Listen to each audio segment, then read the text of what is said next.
tahu macam mana perasaan aku sakit. Sakitnya perasaan aku ni. Siapa yang tahu? Siapa tahu? A few moments later. Assalamualaikum warahmatullahi wabarakatuh. Perkenalkan, nama saya Niki Astria dengan NIM 2301113147. Jurusan Sosiologi kelas B angkatan 2023. Di sini saya akan menjelaskan beberapa pemikiran-pemikiran dari seorang filsuf, yaitu Jean-Jacques Rousseau. Jean-Jacques Rousseau adalah seorang filsuf, penulis, komposer asal Republik Geneva. Beliau lahir pada 28 Juni 1712 dan wafat pada 2 Juli 1778. Pemikiran-pemikiran tentang Rousseau diantaranya ada State of Nature, kontrak sosial, kritik terhadap teori ekonomi, dan kehendak umum. Pertama ada State of Nature. Menurut Rousseau, pemikiran tentang State of Nature berakar kuat pada kondisi kehidupan manusia pada masa prasejarah. Sebuah kondisi di mana para manusia menghabiskan waktunya hanya untuk sekedar keluar masuk hutan, tanpa industri, tanpa rumah, dan mereka juga masih memiliki pemahaman yang sangat sedikit tentang semua bentuk ikatan. Begitu pula dalam memenuhi kebutuhan. Dan juga tidak ada keinginan untuk menyakiti manusia lain. Dan mungkin tidak ada perbedaan antara mereka. Mereka hanya memiliki sedikit keinginan dan tidak ada pemikiran untuk masa depan. Barang-barang yang mereka perlukan hanya sekedar untuk bertahan hidup. Dan itu pun mereka peroleh dari berburu dan meramu. Dari pemahaman tersebut dapat disimpulkan bahwa kondisi alamiah bukanlah state of war, melainkan kondisi yang damai dengan sumber daya alam yang berlimpah, serta tidak adanya konflik antar manusia. Yang kedua ada kontrak sosial. Menurut pemikiran Rousseau, kontrak sosial adalah perjanjian bersama antara individu-individu dalam masyarakat yang mengatur hak dan tanggung jawab mereka. Di antaranya seperti satu kesepakatan, semua individu dalam masyarakat harus dianggap setara dan memiliki hak yang sama. Yang kedua, ada kemerdekaan. Individu harus memiliki kebebasan untuk mengapresiasikan diri dan memiliki kontrol atas tindakan mereka. Yang ketiga, ada demokrasi. Pemerintahan harus didasarkan pada suara mayoritas dan kepentingan bersama. Yang keempat, ada kedaulatan rakyat. Pemerintahan adalah wujud dari kedaulatan rakyat yang terbentuk dari kehendak umum dan kedaulatan tersebut bersifat mutlak. Yang terakhir atau yang kelima ada kebebasan yang mutlak. Setiap rakyat memiliki kebebasan untuk hidup aman, berpartisipasi dalam politik, dan memiliki hak milik tanpa ancaman.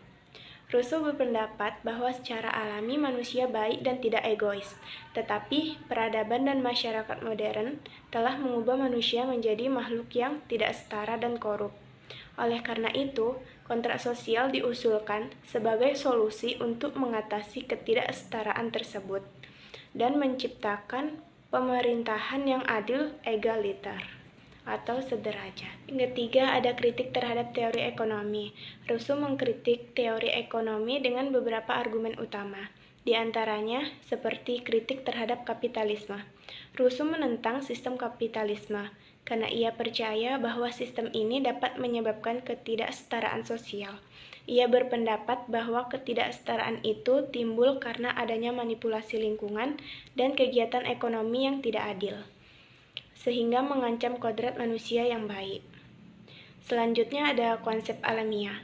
Rousseau mengusulkan bahwa pendidikan dan ekonomi harus kembali ke kebaikan alam, yaitu back to nature, yang berarti bahwa pendidikan dan ekonomi harus berfokus pada perkembangan alami anak dan masyarakat, bukan pada manipulasi dan kontrol yang dapat merusak. Yang terakhir ada kritik terhadap sistem monarki. Rousseau juga mengkritik sistem monarki absolut karena dia percaya bahwa kekuasaan tanpa batas dapat menyebabkan penindasan dan ketidaksetaraan. Menurutnya, negara harus didasarkan pada kesepakatan bersama antara warga negara, bukan pada otoritas tunggal. Dengan demikian, pemikiran Rousseau tentang kritik terhadap teori ekonomi berfokus pada pentingnya kesetaraan, kebebasan, dan partisipasi politik dalam menciptakan masyarakat yang adil dan harmonis. Pemikiran keempat Rousseau, yaitu kehendak umum. Menurut Rousseau, kehendak umum adalah kehendak yang berorientasi pada kepentingan umum. Ia mengartikan kehendak umum sebagai keinginan yang dimiliki oleh setiap orang yang berfokus pada kesejahteraan sosial, mempertahankan kepemilikan, keamanan bersama, dan kepentingan lainnya yang melibatkan kebutuhan bersama masyarakat. Dalam pandangannya, kehendak umum ini dimiliki oleh setiap individu dan dapat diwujudkan melalui kontrak sosial yang membentuk pribadi publik yang bergerak dalam rangka politik. Kehendak umum ini merupakan salah satu konsep utama dalam teori politik Rousseau, yang di dalamnya terdapat beberapa poin penting. Antara lain, yang pertama ada kehendak umum sebagai keadilan. Beliau berpendapat bahwa kehendak umum dapat menghasilkan keadilan, karena keputusan yang diambil oleh masyarakat harus berdasarkan kepentingan umum, bukan pribadi. Yang kedua, negara dan kehendak umum. Rousseau menggambarkan negara sebagai bentuk fasib dari persatuan beberapa individu yang memiliki kesamaan tujuan. Negara bertugas untuk mewakili kehendak umum rakyat melalui undang-undang. Dan yang terakhir ada kritik dan kontroversi. Pemikiran Rousseau tentang kehendak umum juga melibatkan kritik dan kontroversi. Ia menolak adanya lembaga penengah seperti perwakilan, karena ia percaya bahwa keputusan harus diambil langsung oleh rakyat. Itulah beberapa pemikiran-pemikiran Rousseau yang dapat saya sampaikan. Kurang dan lebihnya saya mohon maaf. Kesepian tanpa kekasih. Sekian dan terima kasih. Assalamualaikum warahmatullahi wabarakatuh.